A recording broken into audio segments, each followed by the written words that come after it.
What's going on, guys? I'm Josh, and I feel like I have a lot to tell you. Now, I graduated from NYU a little over a year ago. I've done some of my dream projects in the past few months that are coming out very soon, and a lot has changed. Not just my internet presence and my hairline, but also my future and where I'm going. So today, we're going to do a little bit of an update video. Now, this is not going to be 15 minutes of rambling. I have notes, which means structured rambling. Slightly structured rambling. In today's video, we're going to talk about what I've been doing, why I've been doing it, and why things have changed so much, how I make a living as a self-employed creator, and giving you guys some tips, things that I've been obsessed with lately, and lastly, my plans for the future. So a just all-intensive update video. Let's jump into it. Starting off, what am I doing? Just gonna hit you guys with some very quick bullet points. I am still making things for the internet full time. However, it's a lot less about YouTube these days. I have an online course. I've been doing a lot of commercial work. I've been taking photos professionally, sometimes not involving the internet at all, just for clients.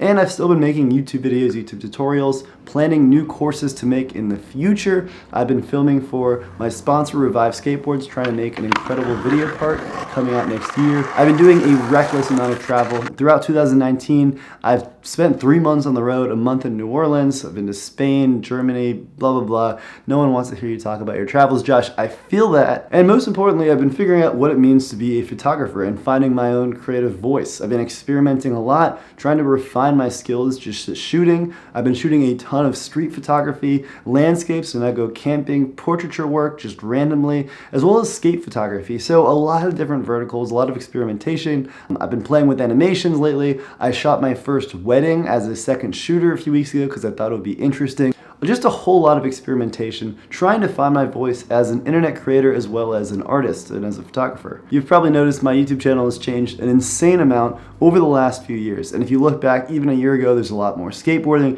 there's a lot more vlogging, there's a lot more national park stuff, and it's definitely not quite what it is these days. I haven't even been posting as much in the last few months. Now, I want to break all this down. It kind of falls under 4 categories. So first of all, there's defining my voice as a creator, trying to decide what I think is going to be most valuable to my viewers, how I can help you guys the most, how I can make content that I feel is meaningful, not just me messing around with my friends, because there's a million YouTubers doing that, and I didn't feel great about that kind of vlogging content. Making photography videos has felt incredibly productive and helpful, and introducing you to life-changing skills and hobbies and even potential career paths is so fulfilling, and definitely a main reason why I'm pursuing what I've been pursuing. On a more personal note, a lot of the reasons why I've changed my content strategies because I've been trying to take a small step back from the internet. I, in the past, have shared a lot of stuff, and the internet definitely presses you to share more and more about your personal life and just weird, intricate details about who you are.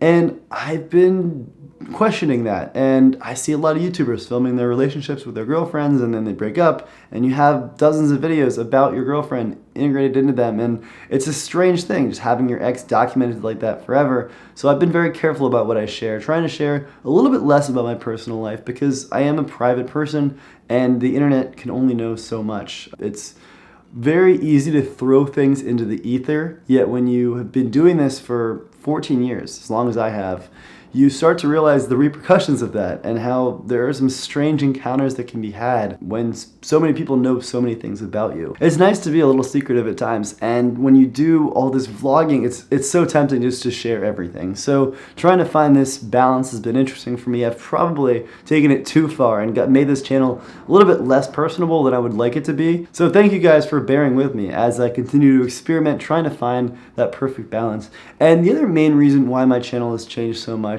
is because I don't want to be an influencer. I think that being an influencer is a crazy career path that is unstable and constantly fluctuating and potentially vapid. I would much rather be a person that has an audience online, but also does a bunch of other stuff. And if YouTube and Instagram were to disappear one day, I don't want to be that guy who's left homeless with no income. I think it's way better to diversify. I have too many interests to only do one thing. And now that I'm self-employed, living in New York, doing my own thing, it's really important that I have some backup plans and don't have all my eggs in one basket. This also probably comes from a sense of pride. I don't like telling people that I'm an influencer. Everyone has a terrible stigma with that. I'd much rather be a photographer or a creator that happens to make stuff for YouTube, but not is completely YouTube dependent. And the last reason why everything has changed so so much is because my interests have changed. And I am still so unhealthily, disgustingly obsessed with skateboarding to an insane degree.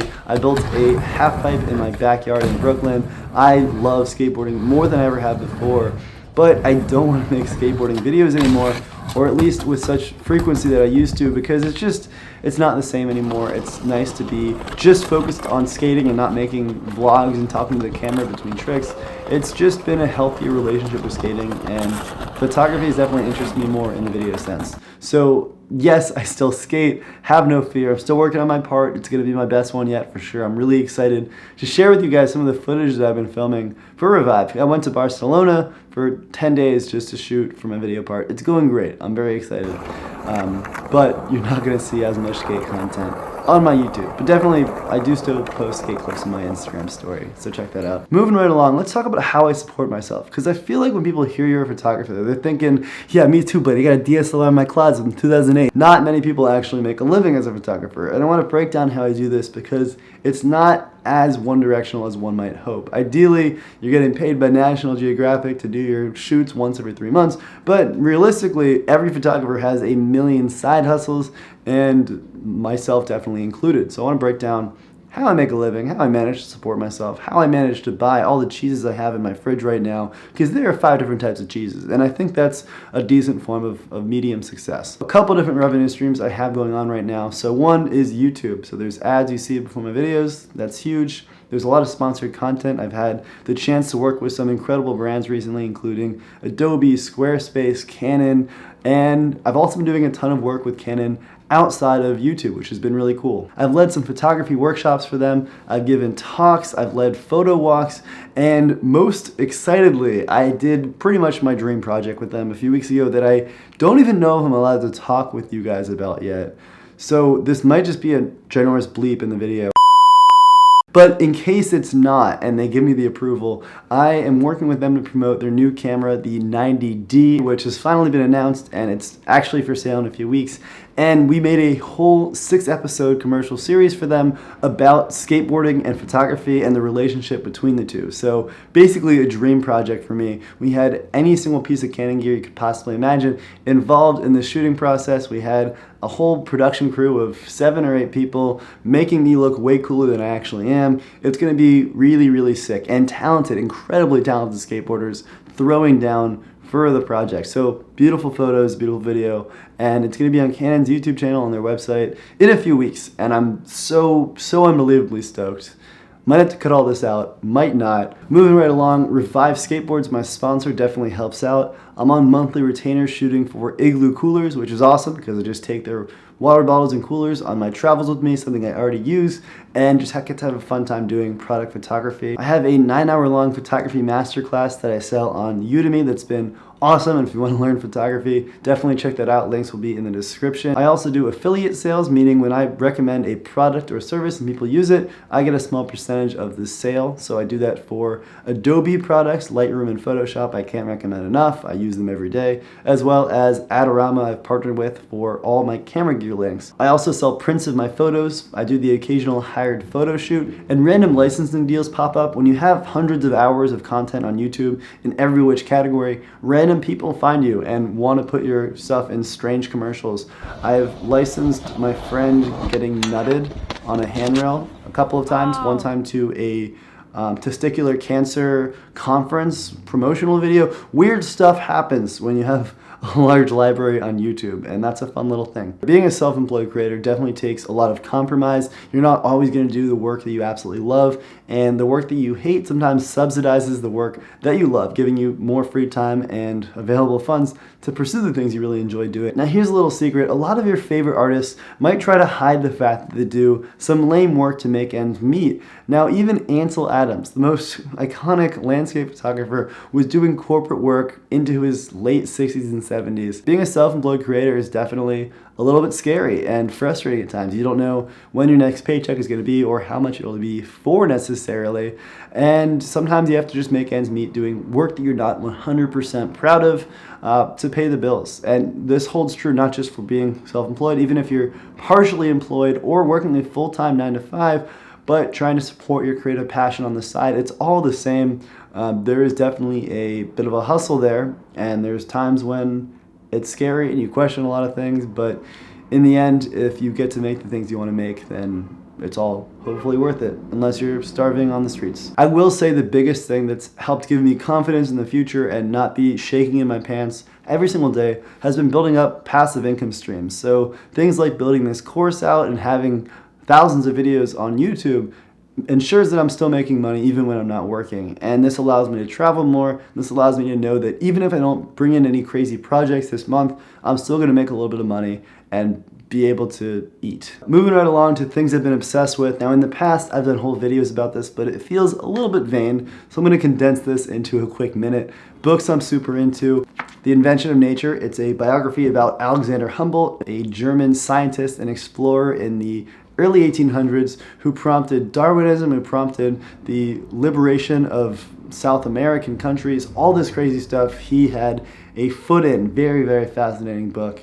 Nick Hornby's Fever Pitch. This is as analytical. It's sort of an anthology on what makes someone crazy about soccer. And as someone who's unhealthily obsessed with skateboarding, absolutely love the detail he goes into. I've been super obsessed with community and community organizing lately, so I've been throwing these social experiment dinner parties where I'll invite 4 people, everyone gets a +1. No one knows each other, and they're encouraged to bring someone else that no one will know. So it's these 8 people who are all meeting each other for the first time. It's always a cool thing. I've also been throwing some reckless scavenger hunts, as well as a New York City photography community that I've been building up really slowly. That's been super fun, a great way for photographers to connect. Now I've been keeping this super low-key under wraps, running it with a friend because I want it to be intimate, but I do want to get my viewers who are New York City based involved, so maybe we'll do some events in the future that open it up to the public.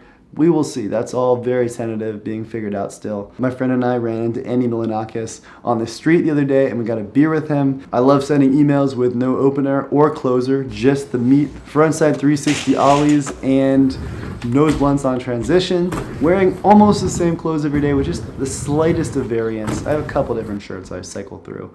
And trying to figure out how to avoid the rat race. As my business grows, trying not to get sucked into scaling my lifestyle up with it, so I'm constantly having to work harder to support myself. Instead, living the same sort of lifestyle as I become more successful so I can relax more or put more into projects that don't earn me money, etc., etc. Something I think about a lot. The podcast Vent City, it's a skateboard podcast made by some incredibly smart people. If you love intense overanalysis and dissection and skateboarding, this podcast is going to make you very happy. And lastly, music-wise, I used to have a Spotify playlist called Impeccable Indie that I pushed really heavily on here, and it was so gratifying having all of you guys learn about new artists and songs from me. And I've stopped talking about this. I've instead been making monthly playlists right now. I'll link to my latest one in the description if you're curious. But a couple favorite bands of mine lately have been Tori Moi, Anderson .Paak, Parquet Courts, Masego, Andrew Bird, and of course some very small indie bands that aren't worth mentioning on here because they already sound pretentious enough. Last thing, drawing patterns and graphs. Love making graphs. It's a fun way to think about the world. And last topic I want to talk about is what is next? What's happening in my future? So right now, I'm working on potentially 2 new online courses I'm going to put out. I'm also working on trying to build out this New York City photo community slowly but surely. I also want to just be the best possible photographer I can be, which takes a lot of effort. And most importantly, I want to get back into YouTube, posting at least weekly, trying to just find my voice again and really pumping out the content like I used to, but maintaining the quality that I've been in pursuit of these days. So a lot of things going on. Definitely more travel. I want to go to Alaska, India, and so much more of the United States. Hitting every national park in the US is definitely still a major goal of mine. And lastly, continuing trying not to be an influencer, finding diversified revenue sources, and not relying on social media, and just constantly being open to new opportunities, experimenting with everything in terms of business, in terms of life, and just being challenged as a human being is always a good goal. So hopefully that happens. And that was a lot about me. YouTube sure knows how to feed the ego. So anyway, hope you guys enjoyed this video. Let me know in the comments if you did. If you have any questions, if you want this to be a regular thing I do, let me know. If you think I should stop talking about myself and keep teaching photography, I'd also understand that. So thank you guys so much for watching, and I will see you eventually. Farewell.